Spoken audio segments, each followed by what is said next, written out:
Mardi 4 avril, Donald Trump se présentait au tribunal de Manhattan, New York, pour l'ouverture de son procès pour fraude.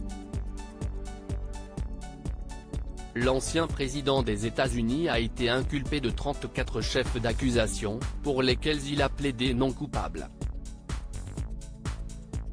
C'est une grande première dans l'histoire judiciaire des États-Unis.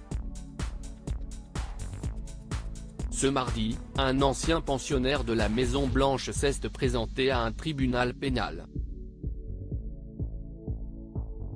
Il faut dire que les faits reprochés à Donald Trump ont de quoi faire polémique outre-Atlantique. L'ancien président américain, 2016-2020, est accusé d'avoir versé un pot de vin à l'ancienne star de la pornographie Stormy Daniels pour acheter son silence au sujet de leur relation extra-conjugale, alors qu'il briguait la présidence.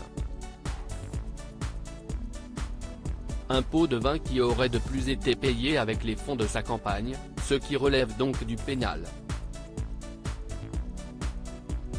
La semaine dernière, il avait été inculpé, avant d'exprimer sa colère sur son réseau social Truth. Ils me poursuivent de manière bidon et honteuse parce qu'ils savent que je suis aux côtés du peuple américain et que je ne peux pas bénéficier d'un procès équitable à New York, avait-il écrit.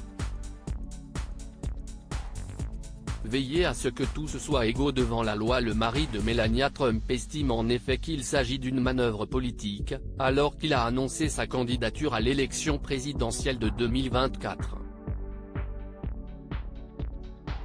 Après une nuit dans la fameuse Trump Tower de New York, l'ancien président s'est dirigé vers le tribunal de Manhattan au milieu de centaines de supporters massés dans les rues de la Grosse Pomme.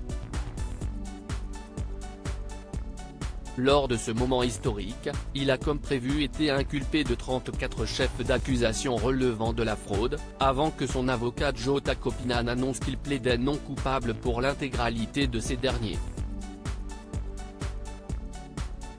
Sorti libre du tribunal, Donald Trump s'est immédiatement envolé vers sa résidence de Mar-a-Lago en Floride, d'où il doit donner une conférence de presse dans la soirée pour, sans doute, dénoncer à nouveau une manœuvre politique.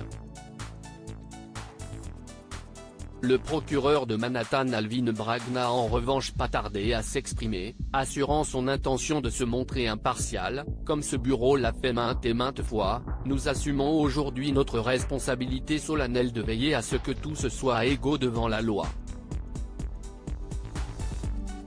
Aucune somme d'argent et aucune quantité de pouvoir ne change ce principe durable, a-t-il déclaré devant la presse américaine. Donald Trump sortira-t-il indemne de cette affaire historique ?